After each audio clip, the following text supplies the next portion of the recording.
Entrada al silencio.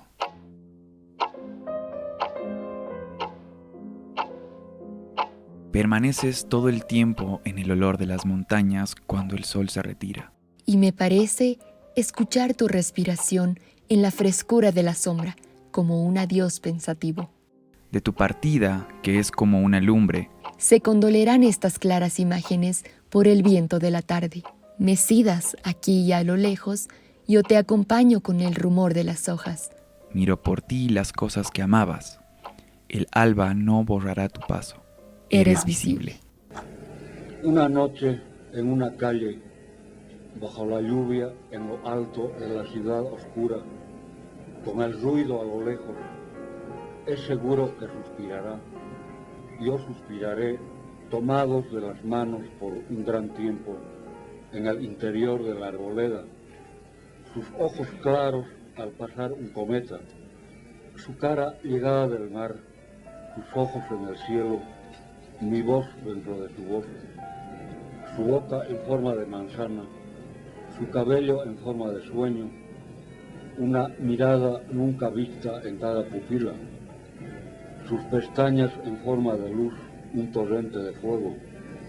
Todo será mío, dando volteretas de alegría. Me cortaré una mano por cada suspiro suyo, me sacaré un ojo por cada sonrisa suya. Me moriré una vez, 2 veces, 3 veces, 4 veces, 1000 veces, hasta morir en sus labios. Con un serrucho me cortaré las costillas para entregarle mi corazón. Con una aguja sacaré a relucir mi mejor alma para darle una sorpresa los viernes por la tarde. Con el aire de la noche, cantando una canción, me propongo vivir 300 años en su hermosa compañía.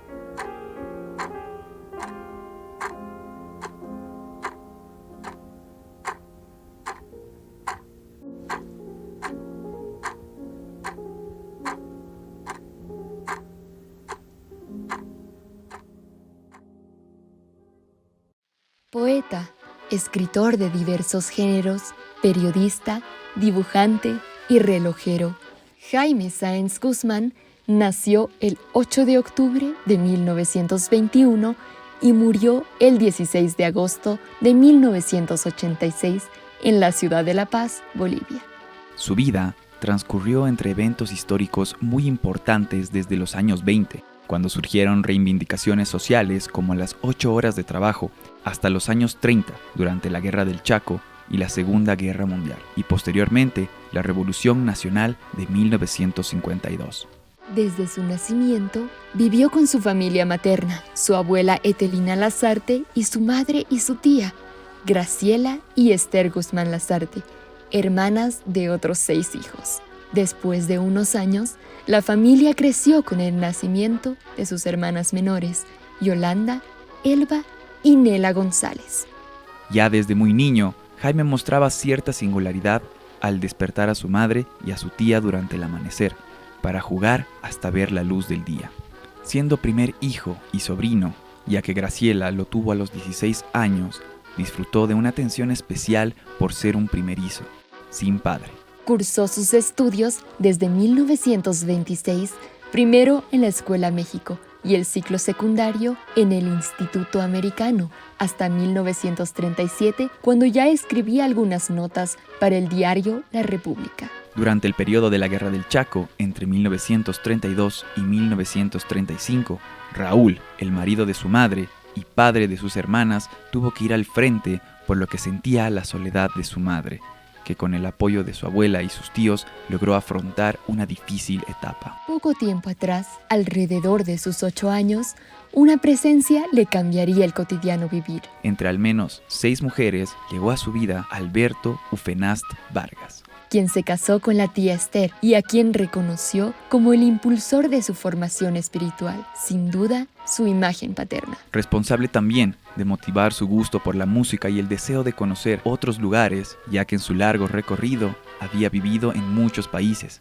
desde Suiza, donde nació, hasta finalmente llegar a Bolivia, lo que creó en Jaime una expectativa por conocer Europa y a la primera oportunidad que tuvo, decidió partir.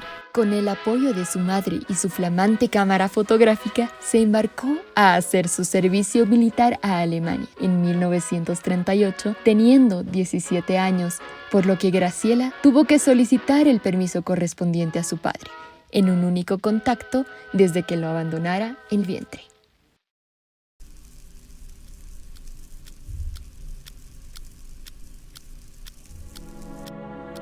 Jaime partió a Alemania con otros 25 jóvenes, alrededor del medio año de 1938, año en el que trabajaba en la sección estadística de yacimientos petrolíferos fiscales bolivianos, y donde le comunicaron que fue incluido en la selección hecha por la Cancillería de la República para hacer un curso premilitar. Se entusiasmó con la idea y partió hacia una experiencia diferente para su vida, la cual posiblemente determinaría a futuro cierta participación en el proceso del nacionalismo revolucionario boliviano. Durante aproximadamente el año de estadía, Jaime mantuvo correspondencia mensual con su familia, de quienes recibía periódicos, libros y discos junto con la mensualidad para los gastos necesarios, hasta su retorno en julio de 1939. Sin embargo, nunca imaginó que al llegar a Bolivia, su realidad familiar cambiaría radicalmente en el lapso de un año, cuando en 1940 falleció su tío Alberto, evento determinante para el inicio de su consumo frecuente de alcohol. Ya te digo, te esperaré a través de todos los tiempos. Siempre estaré aquí o allá, estaré siempre tanto en ti como en las cosas. Y tú lo sabrás cuando te rodees de la melancolía por el tacto. Yo estaré siempre, conocerás que estoy por el tacto. Sin embargo, continuó su vida trabajando en algunas instituciones gubernamentales y luego como corresponsal de la agencia de noticias Reuters, experiencia previa a la jefatura de la división de prensa de la Embajada norteamericana durante casi una década. Paralelamente, empezó a escribir sus primeros poemas, los que serían el antecedente de su primer libro. En ese mismo periodo, Jaime también empezó a dibujar con tinta azul. Dibujos dentro de los cuales se encuentra el retrato de Tchaikovsky y otras obras que podríamos considerar como primera época.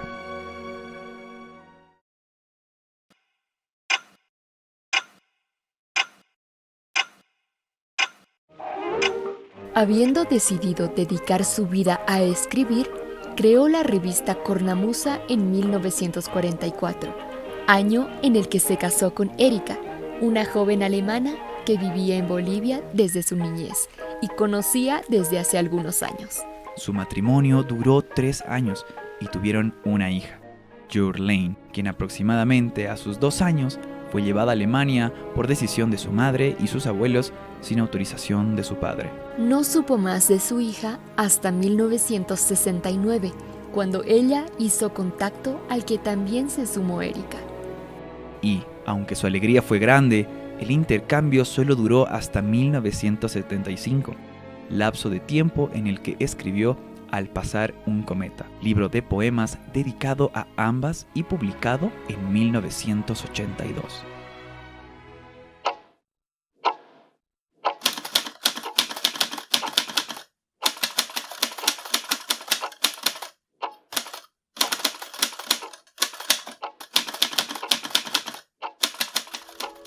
Los siguientes 10 años serían para Jaime una de las épocas más críticas de su vida.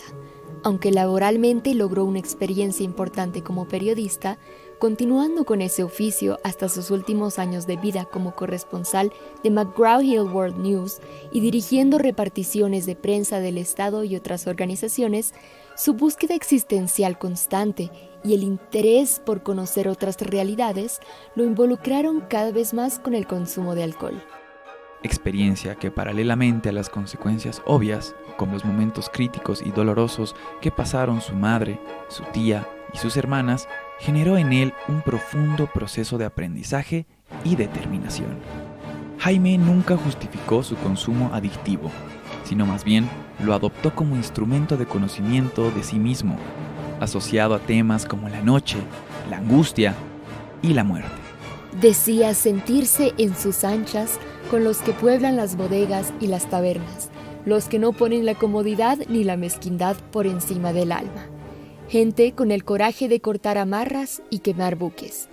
En esa travesía participó en la Revolución Nacional de 1952, llegando incluso a ser encargado de prensa de la Presidencia de la República. Tuvo vínculo y amistad con altos dirigentes de partidos, como Guillermo Lora, del Partido Obrero Revolucionario, en cuya revista también escribió, o con Tristán Marov. Además, se inscribió al Partido de Izquierda Revolucionaria. El poeta Edgar Ávila Echazú, amigo muy cercano de Jaime, describió cómo creó su obra mientras sostenía una silenciosa comunicación con los lugares y las cosas. Obra que produjo en su cuarto, el que nunca cambió, aunque se mudó muchas veces de casa. Con un cartel que decía «Entrada al silencio», en su cuarto cohabitaban mapas, gobelinos, una pizarra y fotografías de personas y astros, relojes, un telescopio, la maqueta de una bodega, la muñeca, un gramófono. Tinteros, papeles, lápices y plumafuentes, entre estantes de libros y discos, y otros muebles con sus máquinas de escribir, todos dentro de una atmósfera de quietud. Atravesando la mutación del envejecimiento, fueron testigos de los días y noches que dedicaría a escribir sus libros. Después de acogerlo en una larga travesía para dejar el consumo de alcohol, y tras haber sobrevivido a 2 episodios de delirium tremens, como consecuencia de la abstinencia. Luego, creó los talleres Krupp, espacio para la relojería, música, juego de dados y encuentro con amigos. Su entrañable amigo describió así su proceso. Roto el dogal que el alcohol ajustó hasta el estruendo del delirio, una vez pasado el deslumbramiento con su fulgor insoportable, cuando regresó de las visiones que a punto estuvieron de escindir para siempre su razón creadora, como un peregrino caído, en el umbral de un invisible santuario, convaleció en ese cuarto, y muy lentamente fue recuperando su lugar en el mundo, tal como si lo fuera reconociendo con el tacto, el olfato, el mirar y oír de un niño.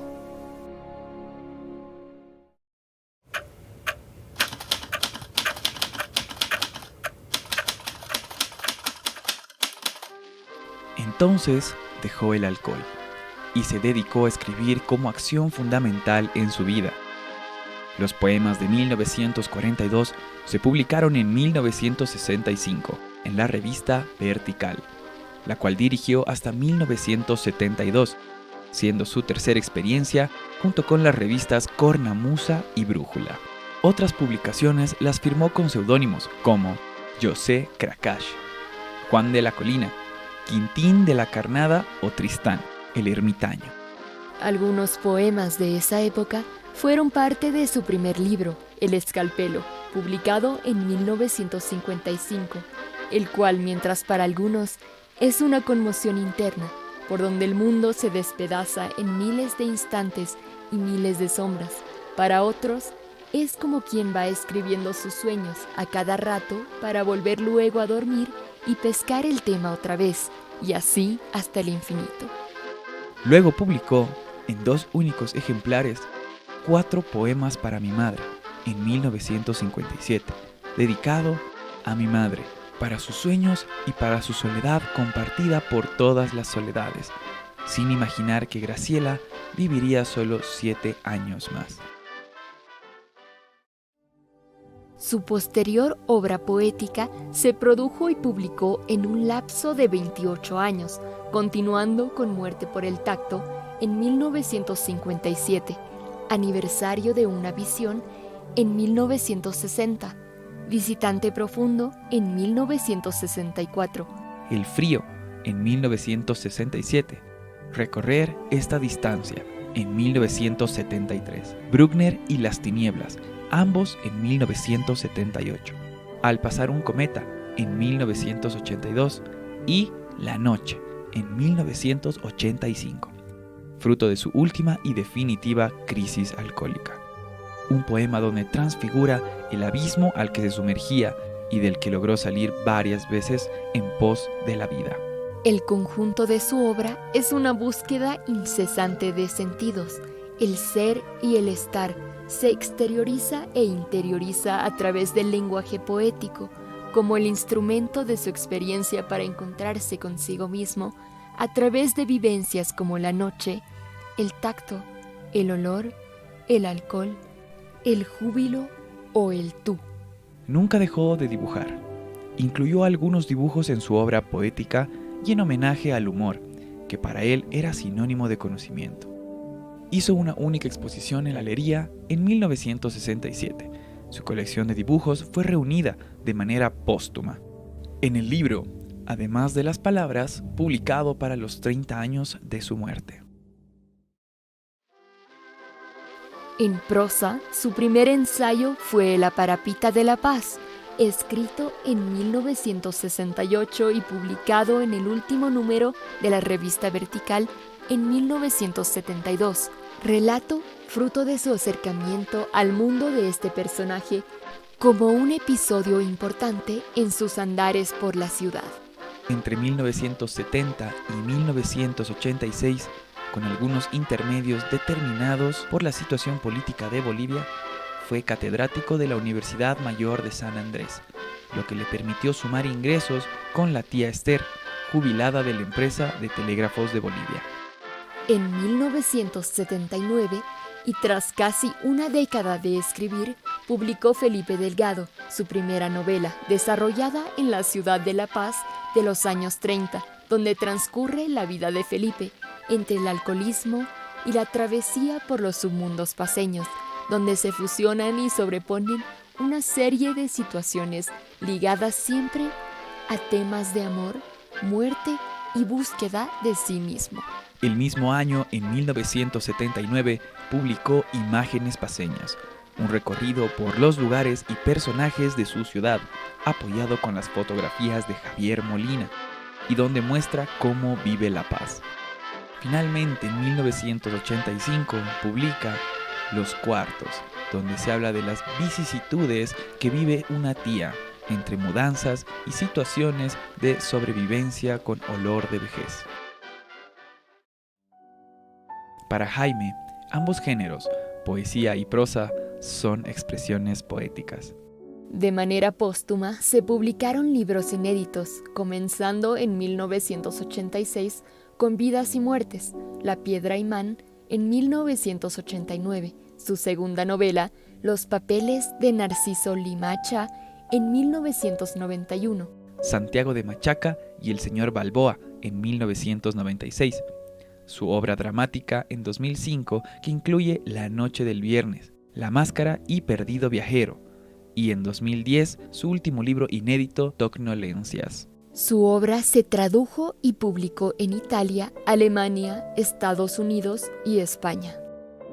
Entre 2002 y 2021 se reeditó su obra completa en Bolivia y a partir de este año se publica la edición definitiva comparada con su archivo y sus primeras ediciones. Jaime murió en la casa del poeta el 16 de agosto de 1986 con la eterna compañía de su tía Esther, cumpliendo el encargo de su hermana y el deseo de su sobrino de sobrevivir a su partida. Jaime Sáenz dejó todo por la vida, que para él era una y misma cosa con la muerte. Se rebeló contra el orden social imperante y, como él decía, era un señor no convencional que vivió para escribir y vivir como le daba la gana. Me voy al bosque de hojas amarillas y quebradizas, a ver lo que entraña la vida, la infancia del tiempo y el instante de luz. Al destello del sol conoceré las sonrisas y las volteretas, y caminaré con los ojos cerrados, orientado por la fragancia de las transformaciones y de los fuegos, y llegaré al horizonte cuando la muerte se esfume. La flora, acordándose de mí, no le digas que me has visto, no le digas que la quiero. En un rincón del olvido, no le digas que la espero. La ira, la la la ira, la ira, la la la la la la ira, la la la la la la la la la ira. En un rincón del olvido, no le digas que la espero.